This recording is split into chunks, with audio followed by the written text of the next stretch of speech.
very much.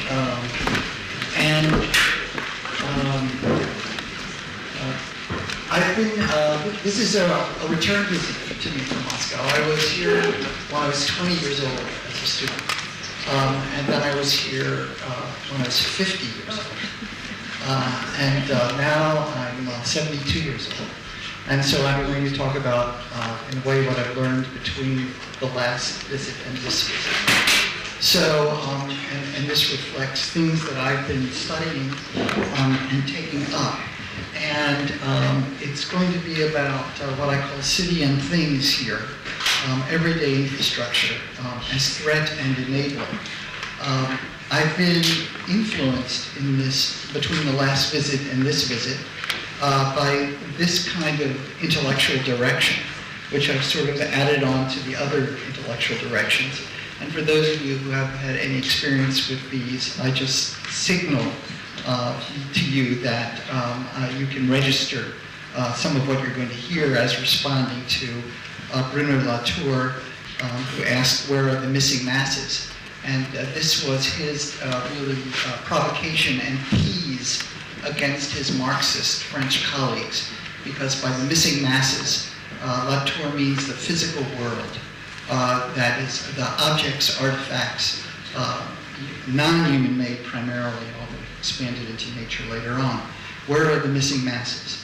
The field of industrial product design, which is ordinarily never taken seriously in the social sciences, but which I've found very useful to be close to, because in the world of the people who design our environments, they have to take very seriously how people act and how people interact with the objects of the world, and I take them seriously. And then material culture studies, which comes from anthropology, and is a field which tries to apply some of the classic notions from anthropology, the old anthropology, of pots and very basic utensils to the contemporary world of subways, airports, and other more massive urban structures. As a method, the late sociologist and specialist in something called science technology studies, Lee Starr, called an ethnography of infrastructure. And so I'm going to, in a certain way, present an ethnography of infrastructure. The first point to look at, in my work at least, and I chose to do this, is I'm looking at the way urban infrastructure works under conditions of threat. Threat that people will do the wrong things, anxieties that people, for example, will get on the subway and not pay before doing it, or threats from terrorists who will kill people on a large scale. And so there has been a way to deal with all of these threats through a kind of arsenal of command and control. And Ulf in his comments referred to the phrase, used the phrase, the management of danger. And in a way, this is about the management of danger, or the way fear and anxiety transmutes into materiality and certain ways of doing social relations. And those social relations are very much oriented toward command and control, the establishment of hierarchies, and being on the offense rather than the defense, being on the offense against those who could do wrong. And this is quite contrary to other aspects of human behavior, like the fact that human beings touch each other. Something you may have noticed, our anthropologists from New York here in Moscow, that Muscovites do touch one another. The British, for example, do it less. And so you can watch that. But at security gates, for example, at airports, the guards do not touch people coming through, or at least not in my experience in my country. No helping one human being or another, and no jokes. Now, these aspects of human beings, of touching, helping, and joking, are critical to normal life. So this then is an intrusion in normal life. It's an intrusion in the way in which human beings operate under numbers, density, and heterogeneity. It's an attack on urbanism in that sense. And so I want to talk a little bit about the way in which security operates and its interaction systems, making some full use of the instruments and artifacts that it consists of, as well as the political organization and instrumentation that are utilized. Now, this is an experience that we Americans all know very well, which is we must take off our shoes when we travel. Many people do it very obediently, trying to, as they often say, I want to do my part. Other people find it humiliating and a resistance. And you can see that in some parts of the world, despite the fact that the United States lays a very consistent pattern on all the world in air travel. The announcements are the same, the trade tables are the same, everything is the same. That's US-based, all of those doctrines. And it's an example of US hegemony in the world, that it is so identical from place to place and airline to airline. One of the variations is the shoes. Not everyone has to take off their shoes, so that is an American specialty. So you can sort of use this as a way of studying cultural specificity, as well as political specificity within the framework of commonality and hegemony. This is one of the more recent gyrations because of the fact that people have gotten through the old style security machines. We now have these new ones. This is a response to the underwear bomber who was coming to Detroit from Paris, as I recall, on the second leg of a trip that started somewhere else. And he had smuggled an explosive in his underpants. And so this then led to an escalation of the security measures. Now, sophisticated people know that this is a ridiculous way of generating fast infrastructural enterprises because of one person and what they did. It's also ridiculous because if you don't want to do this, you can say, I don't want to go through this machine. This is what the machine sees, by the way. The person who's operating the machine has this sort of view of you. Now, some people don't like being exposed in this kind of way. It is an invasion of privacy. Many of us would think, and not the way we want to be presented, not the way we want to be presented to the world. I always refuse to go through these. If you refuse in the United States, at least if you're otherwise a very good citizen, as I am more or less, then what happens is you're told in a very ritualistic way that you will be inspected physically. You're told you can go to a private room if you wish. I don't wish. I never say I want to go to the private room. But it means that an inspector will come and touch you, and it's explained exactly how it's going to happen. It's happened to me now 6 times. And each time it happens in exactly the same way. And they are supposed to go deeply into your pants in order to make sure that there is nothing on you. And I'm here to report they never do. That is, they have never touched my anus, my penis, my scrotum, and they are supposed to. So it means that there is a constraint on the obedience of bureaucrats based, I think, in either human decency, homophobia, or maybe it's my age. I need more data, and I invite you all to get in touch with me if you survive these procedures. This is a shot from the New York subway system, and New York, of course, is heavily impacted by the threat of terror, and so periodically they put police in the subway stations, and we all know that your goods can be inspected. Now, because New York also has the specificity of the presence of the American Civil Liberties Union, It means that if you refuse, that you are allowed to refuse to be inspected, which means, though, you must leave the subway station. Well, of course, most terrorists, 9 out of 10, my bet is, will leave the subway station rather than put up with this.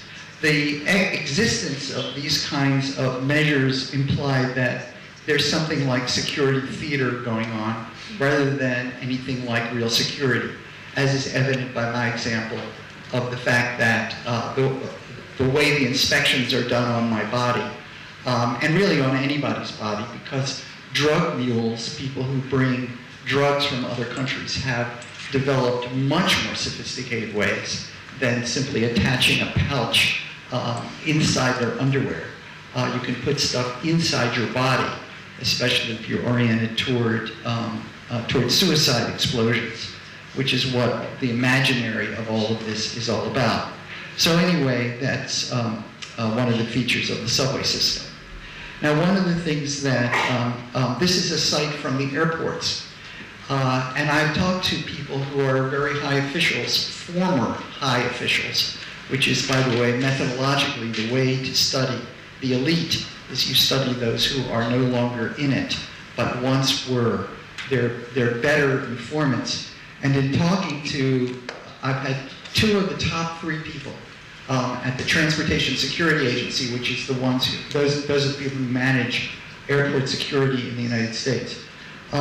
Here's a problem, which is that this is at check-in, but frequently in the United States, as you're going through security, there is a larger crowd of people waiting to go through security than will be on any airplane. None of these people have been checked. So security has, in effect, created its own target. That would be the obvious place to set off an explosion. And I asked these informants I had at the Transportation Security Agency, what about that? Because I thought they must have something they thought of. And it was a very kind of amazingly innocent, like a child who's discovered, in which they said to me, yes, we haven't worked that out. And it is just this massive hole in this entire tight system of checking and security. Today, I think I probably most of you will be talking about my studies of the New York subway system. This is what the turnstile looked like in 1943. And it has a number of features that I can point out to you. One is that as you enter into the system, the turnstile sides, the shelves, are flat, which makes it very easy to, not very easy, but easy-ish, to jump over, because you can push your body up out of it. You can also crawl under it, because the turnstile is also flat. The bars go around like that, so you can just go under. This meant that many people did cheat. There were other ways of cheating as well that I don't have time to talk about, but many people could cheat, and they could be old people, young people, obese people, people of a large variety could do that. The New York subway system was aware that there was a lot of cheating, and so they replaced it with these turnstiles that you can now see. And they have a number of features that I'm going to point out. This is the diagram submitted for the patents when this new turnstile was developed, and it shows those features very nicely. So there's a bar across the top, so that if you tried to jump through, your chances of hitting your head or even being decapitated are increased. The bars go down on an angle so that they'd be more likely to interfere with your groin. And the sides are slanted to make it more difficult to jump over. And they're slanted in different directions on either side to further complicate it. Now, some people still go through it, but you have to be young and extremely athletic to be able to manage this. And so there's been a shift then, not so much in more or less cheating, but in who can cheat. And so there's been a distribution of deviance, as we say in sociology, and in criminology, by virtue of the physical design, which itself is a response to social and political social and political issues. And then this is the extreme way to deal with it. My students and I called it the garlic press. I don't know if in the Soviet language you have garlic presses. This is almost impossible, except my students have told me that what they do is they gang up. So you should have asked the New York anthropologist. There is indeed a way to get around that. And to use, I just want to also point out, the MetroCard swipe. You swipe your card to get in through that. You used to have a token, but you don't do that anymore. You swipe your card through, and then you can move through those turnstiles. Now the problem with those turnstiles is that they are a danger, because if there's an emergency in the system, these very much slow you down. The old subway turnstile just give. These are very clumsy, and many of us have experienced being in a crowd, not in danger, just an ordinary crowd. We have to actually file up and wait your turn to go through. So if there is a fire, an ordinary catastrophe, it's very hard to get through. It's hard to get a gurney through if someone has a heart attack, for example, or for the fire department to get through, emergency workers. So, in part because of the war on terror, which we have in my country, they had to then establish a way out, which are these emergency exit doors, which have now been introduced in much larger numbers to deal with the emergency exit issue. Our New Yorker, again, will know what happens with the emergency exit doors, which is, it says, alarm will sound. It does. If you push that and go through it, there is an alarm. But that alarm is not connected to anything. It's like a car alarm. And in some stations, the alarm is just constantly going, which drives crazy the people who work in the agents, the token booths, station agents, and where there are newspaper kiosks. They have to hear that all the time. Some of them try to disengage the alarm because it upsets them so much. But the key thing is that once you push it through, the door is open, the system is permeable, which then means that anybody can come in.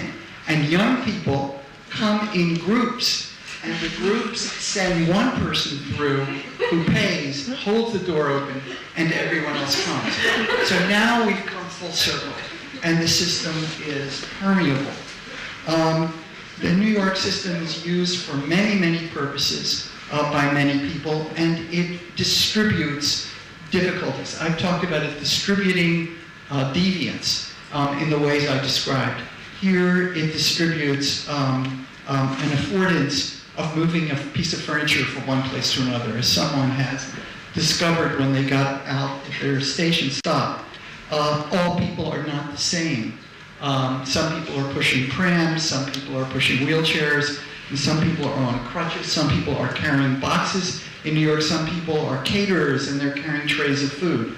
All of this faces a different outcome than others. The system has shifted to the MetroCard system. Electronics came to the New York subway system along with the development of those new turnstiles. And this then has created still another form of criminality. Because as it turns out, if you take that card and bend it in a certain way, you can get one more ride out of it even though it's been used. Now I don't know how to do that, but some people do. And this gentleman right there knows how to do it. Because New Yorkers throw things on the ground, we're not a neat people. They throw them on the ground, they go like that, oh, it's no good anymore, they throw it down. Other people scoop it up, and then they bend them, and then sell the swipe. So they stand there and then with a whole deck of these, and the next person comes, and rather than paying $2, you get a ride for only $1. And that's a way then that people make a living. Now, I'm blocking your view here. This is the MetroCard reader. This is where you're supposed to put your card when it has nothing on it, but it's been taped over. And we don't know if one of those guys taped it over or if the station agent taped it over. But anyway, it's gone. And then here then is the response from the criminal system. If somebody tries to sell you a Metro card, swipe, don't buy it. It's illegal any way you swipe it. And the state legislature has increased the penalties from a misdemeanor to a felony for repeated offenses of selling swipes. Because the population that sells the swipes is overwhelmingly young black men, this then becomes still another route for the incarceration of young black men in the United States, exaggerating further the imbalance between the African American and the working class or lower class populations and other people. We also have the campaign against terror. If you see something, say something. I wonder if that's come to Moscow. Is there something like that here? Yeah, by way of announcement in the metro station. The announcements in the metro station. Any public Right. The New York subway system is very, they say they invented this. And they're very proud that it has moved around the world.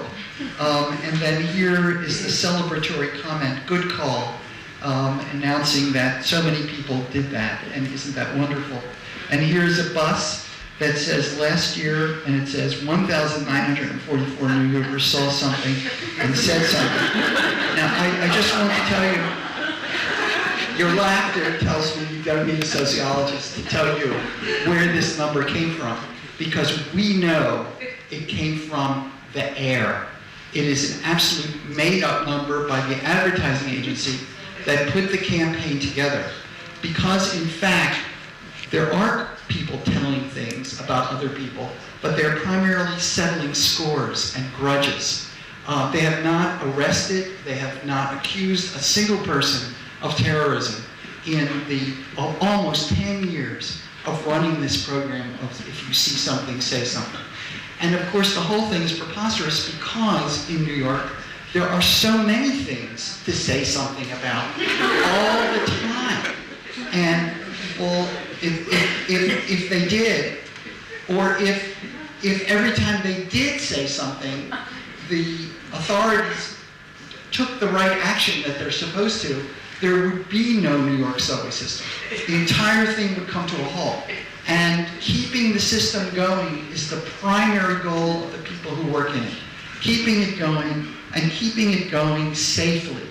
I'm going to have to rush along and just tell you that this flies against what me and my colleague call the arsenal in place. There are many things that keep New Yorkers safe and keep Muscovites safe. And one of the things are the workers in the subway system who are on the lookout constantly. The eyes on the street in the St. James commentary. And these are the guys who work in the system. You can see how utterly primitive, by the way, this 19th century New York subway system is compared to many in the world because of lack of public expenditures. This is the way they control those the security gates and the entrances and exits through those series of buttons. I'll tell you what they do with them afterward if we have time. Just ask me about those buttons. But this is the key thing point I want to make now, is that these are messages that are pasted over the glass of the station agent's window. So these are the eyes on the street who could be the one to see if someone is doing something. And the visibility is dramatically compromised by the anti-terror signs that say that you should do something if you see any sign of terror. Now, I should tell you that many things do happen in the system that are dangerous. There are suicides. Young kids are pushing each other, endangering their lives. There are fires. There's normal crime. New York has a very low crime rate compared to its past, but it still has a far higher crime rate than London or the cities of Scandinavia, for example. And there are murders and there are fights. And it is these people who have to control them. I'm sorry, I'm going to skip it. This is a way in which the subways are kept safe. This man, a conductor, has his head out the window. His job is to put his head out the window and risk being hit because he has to turn first to the right and make sure that all people are either on or off the cars, and then while he's still looking, he presses the button that closes all the doors. And then he looks to the left and does exactly the same thing. And this is one of the rules that we have found they always obey. Sociologists are very big on the fact that workers have their own rules, human beings do. These rules are followed quite precisely and exactly. One of the things they are supposed to do is call control. Control means the officials above them, and they do it through this system, this microphone, and this button. This is the emergency system. We have one dramatic case. We interviewed almost 100 workers of the New York subway system, and we happened to get the person who was driving the train into the World Trade Center just after it had been attacked. And his orders were to not stop the train, but to continue through it. And that's because it was treated as a fire.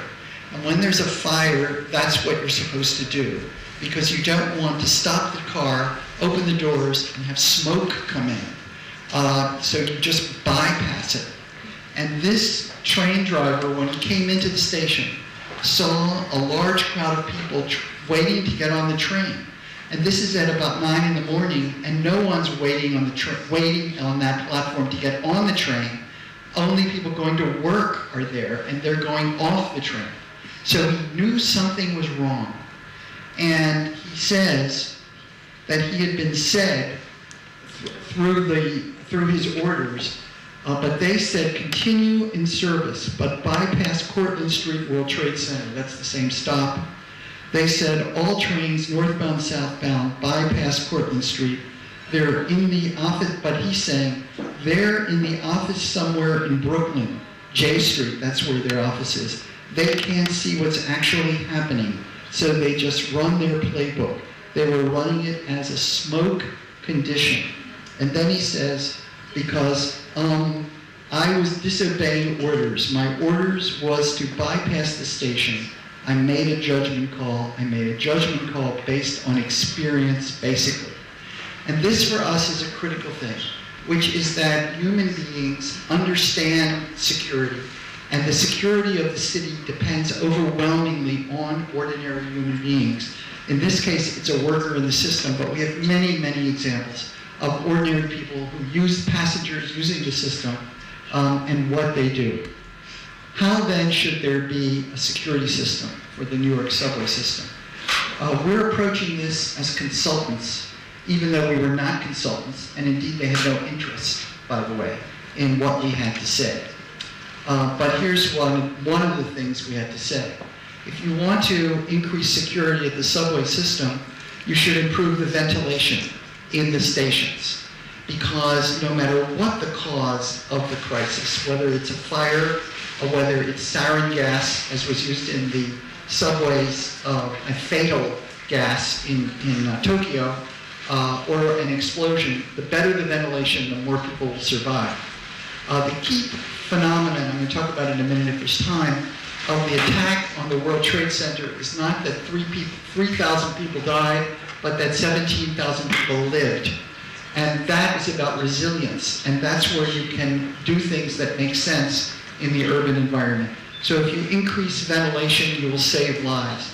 If you improve the quality of signage, people will know where to go. The sound quality of the loudspeaker system, and on and on and on. These are improvements that will make life better for everybody all the time, even if there is no terrorist attack. And the problem with terrorist attacks or emergencies of most kinds is you don't know where they will happen, when they will happen, or by what method they will happen.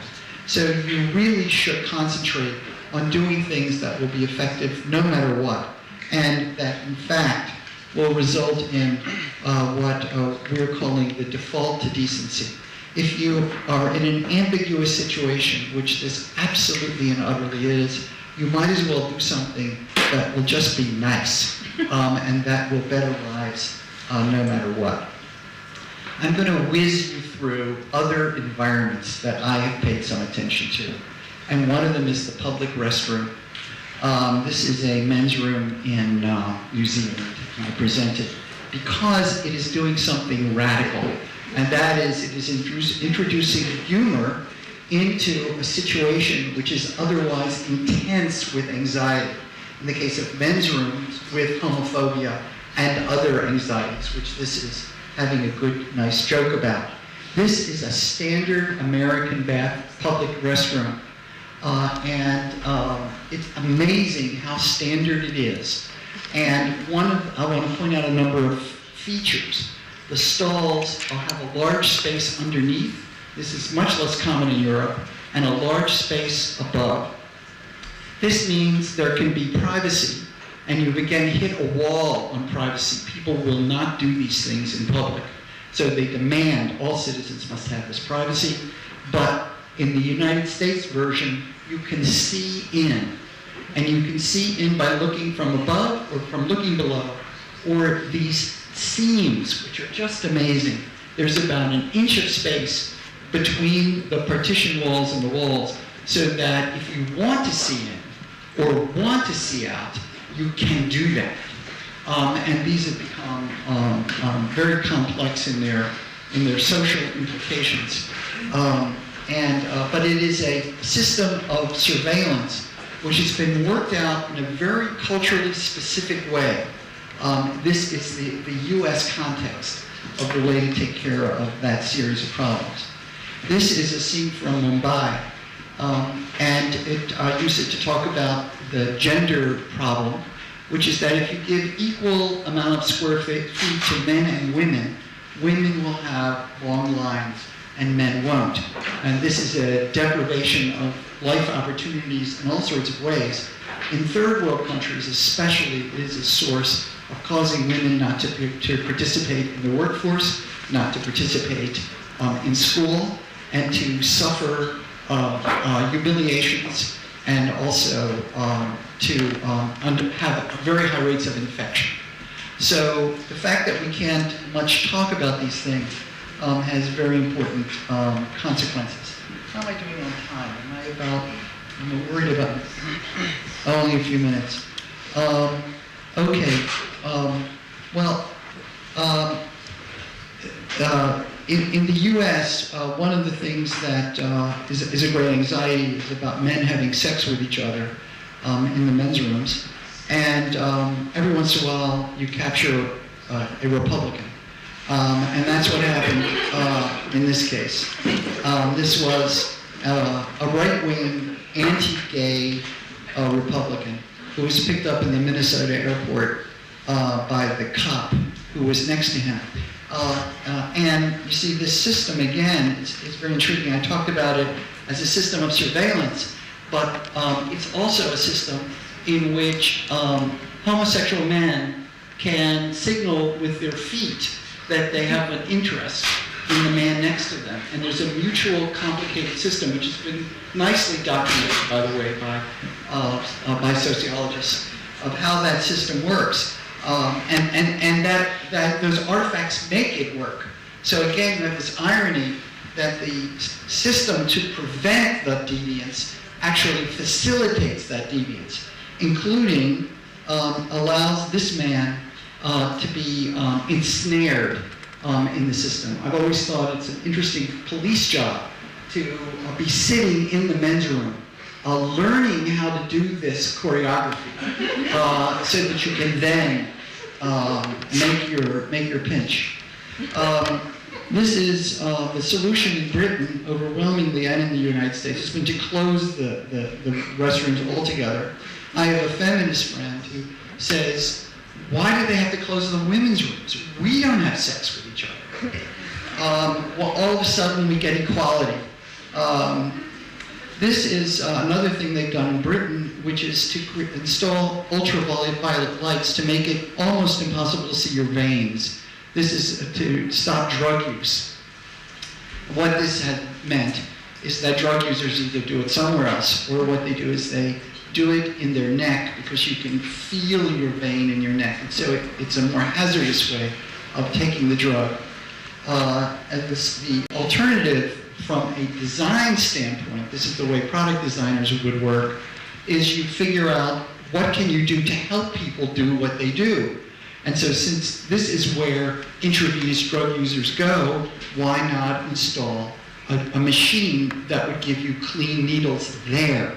So in effect, a big complicated marketing problem has been solved, and that's the way to deal with it, rather than create this hideous light, which it is, by the way, hideous for everyone to experience. And this then raises this larger citizenship issue. If you're worried about someone doing something wrong, whether it's a terrorist, someone cheating on the subway, someone doing drugs, someone having sex, what length do you go to stop it, or try to stop it, because you don't actually stop it, and in the process make life miserable for everyone? So to stop something wrong, to what degree do you transform the entire culture and society? And this, of course, in the age of terrorism, the erosion of civil liberties, I think, raises that case in a very strong way. What do you think? I'm done? So in summary, I'm done.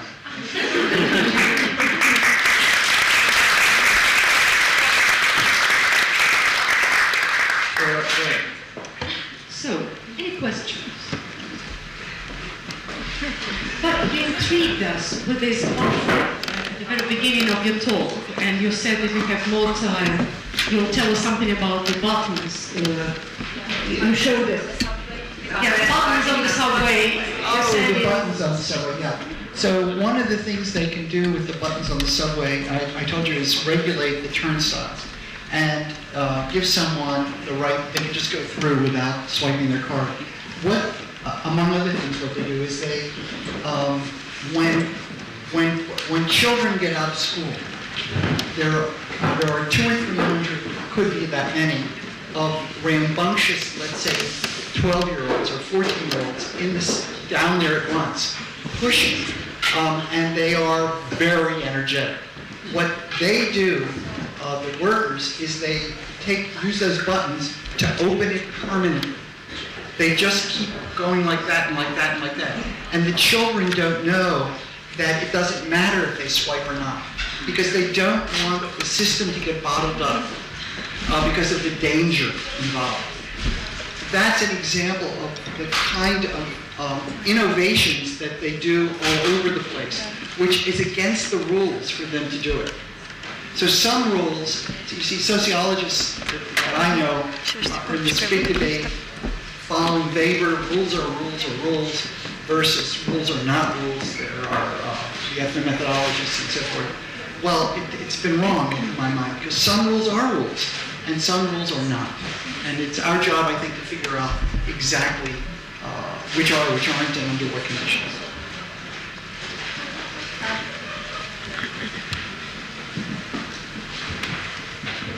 Can you connect the, I'm amazed by the expressiveness of people in general in the New York subway, like the culture of just expression by passengers, people hanging out, and of course workers is high.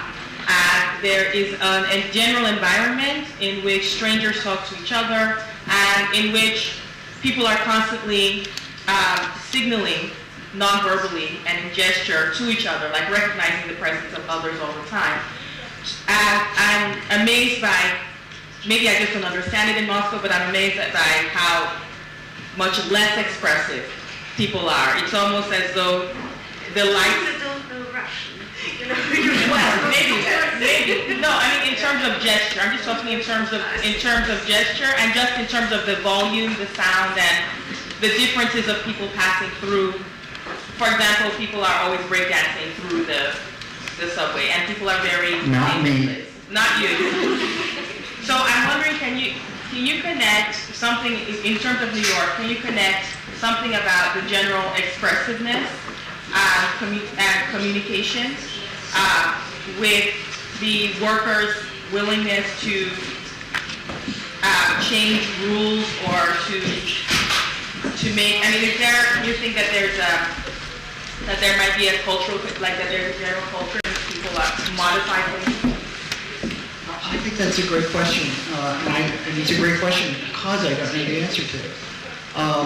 One of the things I have thought about is the cultural kinetics, I think about it as, because with the New York subways are a great place for human observation because you're in a very enclosed space with people from all over the world and from all different walks of life and all of that, and under different circumstances, with your children, now your children, all the rest of it. And I feel I watch and I think to myself, I think those are Swedish tourists. And then I go a little closer, you know how you go, and I try to figure out, are these Swedish tourists? And I'm often right, and I can just by the lack of, let's call it expressiveness, and I think these micro textures of behavior are terrifically interesting. And I think our great effort to be non-essentialized, because that got such a bad name, because it's often linked to ethnocentrism and racism and classism, has robbed us of the opportunity of seeing the ways in which these specific cultures and subcultures, by nation, but by other, sometimes class, actually conduct themselves differently, which has enormous consequences for how it is when they make contact with each other and major misunderstandings can occur. Your question is whether this travels to the bureaucrats who may be of one, I'll put an urban culture, New York versus another, or one ethnicity within that New York culture than another, the Latino population, the African Americans, and so forth and so on. And that's a great question, and I don't know, and I haven't looked at that. I didn't look at the role of ethnicity among the workers themselves. So I think that's a great question of how we can observe. I think we all have observed that when you're dealing with an Italian on the street, their mode of expressivity is different than with a Swede. But what happens in the bureaucracy? How does that translate, or does it not, into official movements? I think that's, I'll just leave it at this. Thank you very much for this brilliant talk. And I do not know if it's a question or a comment, but it relates to what you described as a vicious circle. In that, on one hand, you said security depends basically on ordinary human beings, right? And then we have this state transportation systems that, or a system that would want to interpolate ordinary human beings as agents of their own security, which happens more and more in multiplying languages and settings and all over the world. So it would be really, in Moscow as well.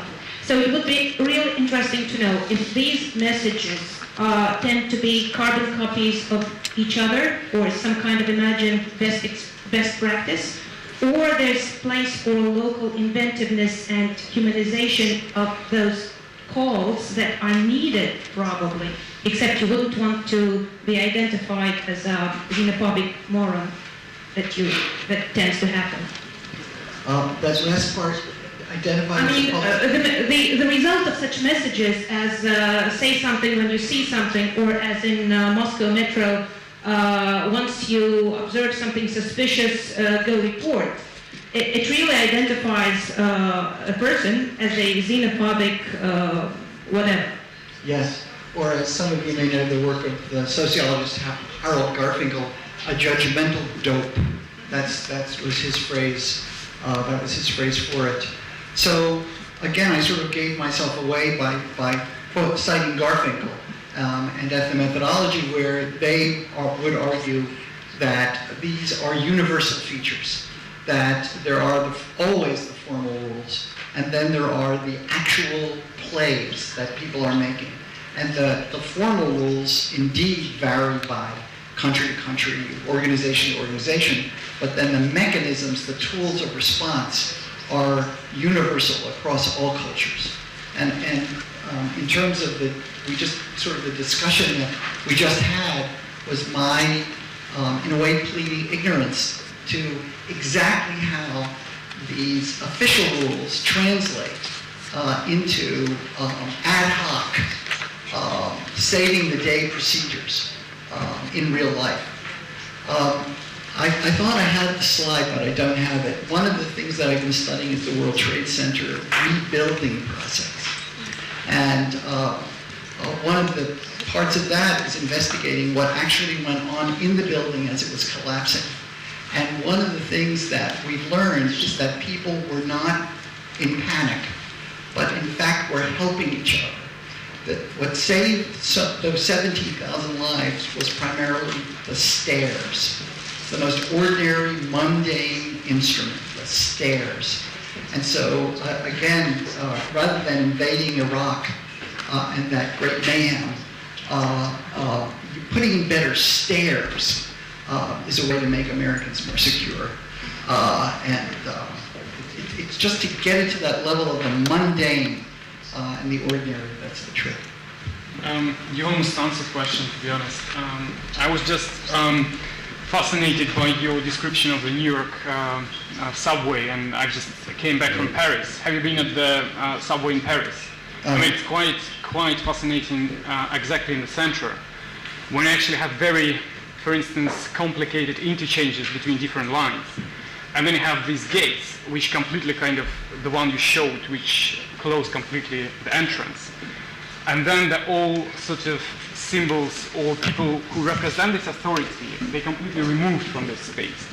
So I just was observing the thing when we passed through the gates, and then you have this sort of gates which close from both ends. And the black guy was trapped. And he couldn't even report that he was trapped there. Not because he was trying to travel without a ticket, but because the system is so complicated that you don't actually know what ticket do you need to change on a different line. So he basically shouted to us so we would help him. And that was the only option. And he was lucky basically that we were there. So I mean, this is quite classical in terms of, you know, French idea of control, when the authority completely gets removed from the spaces which makes the people behave in a certain way. And I mean, I was just thinking that the same was critique of Beneventure Hotel by Jameson. And then it gets into a new stage for me as well, when, for instance, you have all these internet facilities. For instance, in the UK, when the elderly people now have to go through all these forms through the internet applications, or you have to apply for certain documents, or for visas, for instance, when you don't have the authority already there, so there is no basic, you can't even have the interaction with that, so to overcome it.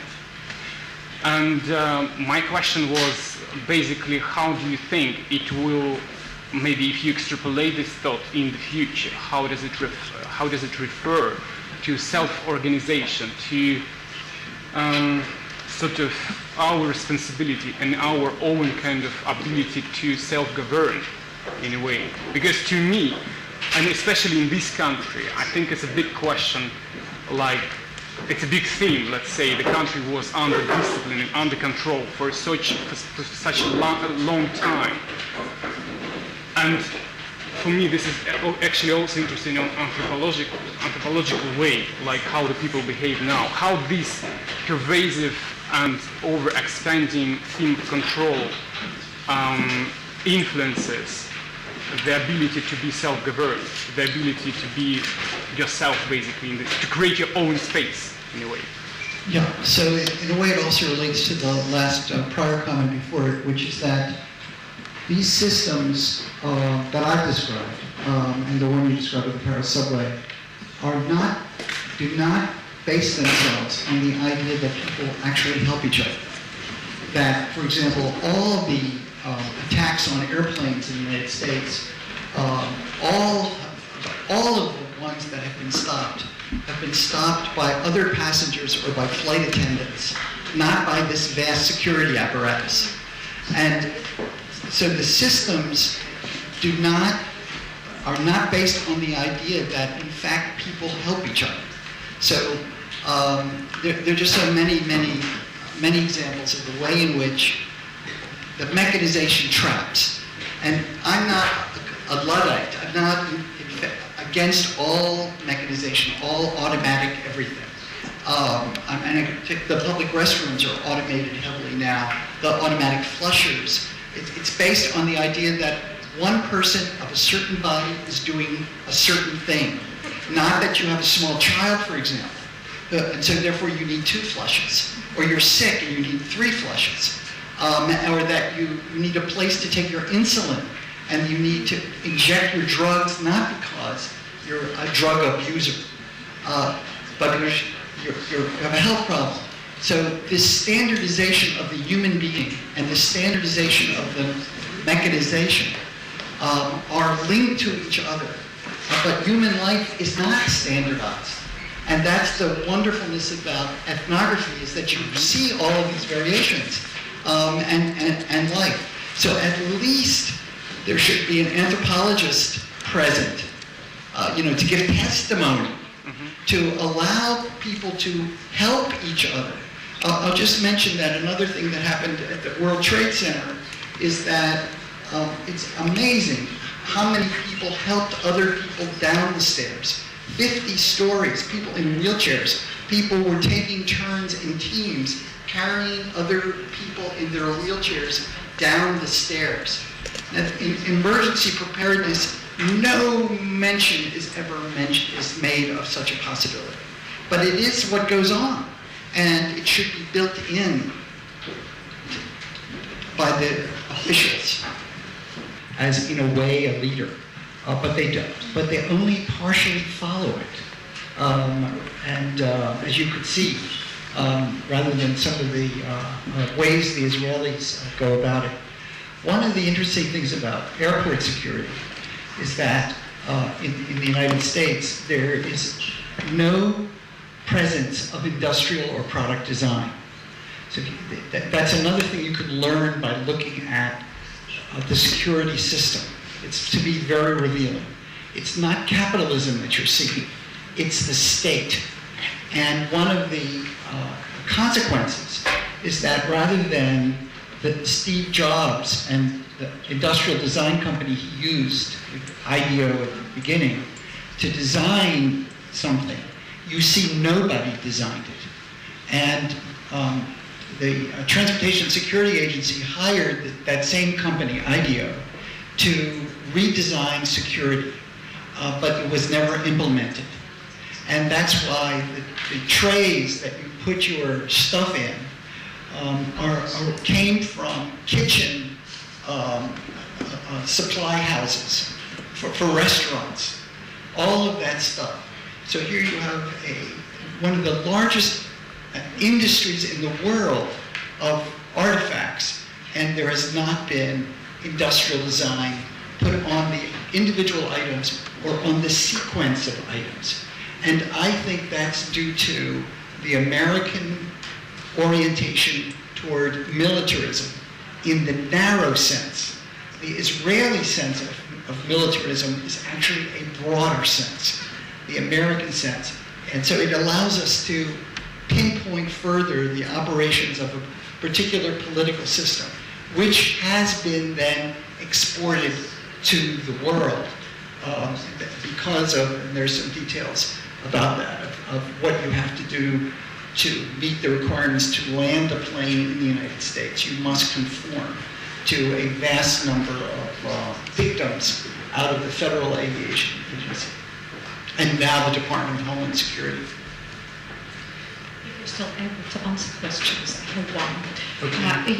I think it was Clifford Geertz who started common sense as a cultural construct.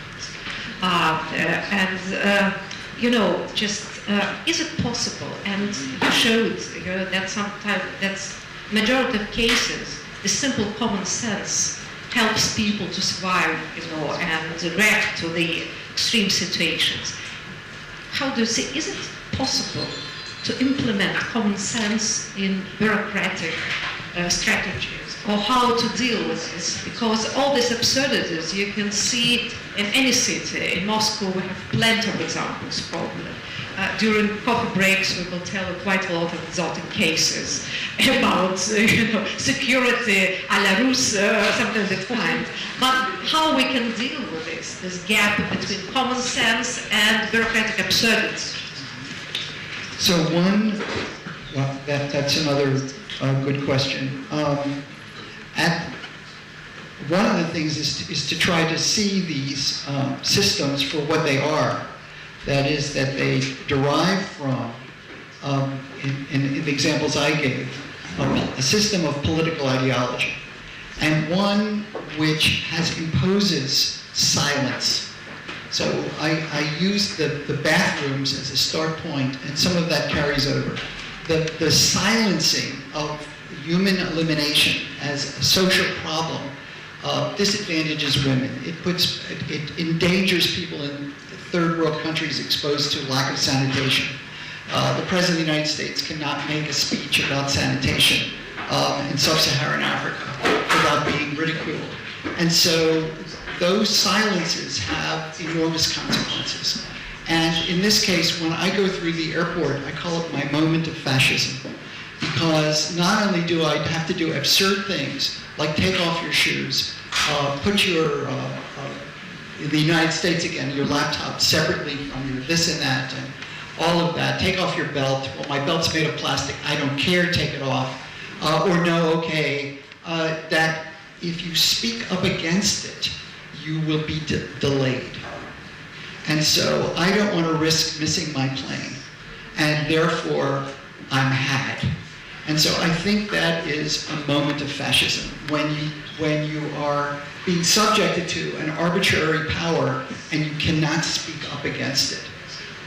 That, to me, is authoritarianism.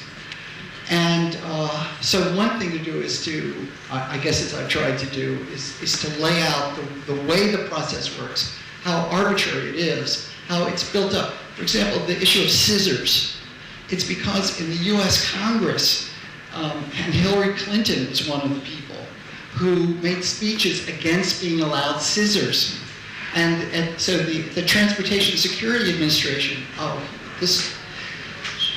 they are more sophisticated than I have implied.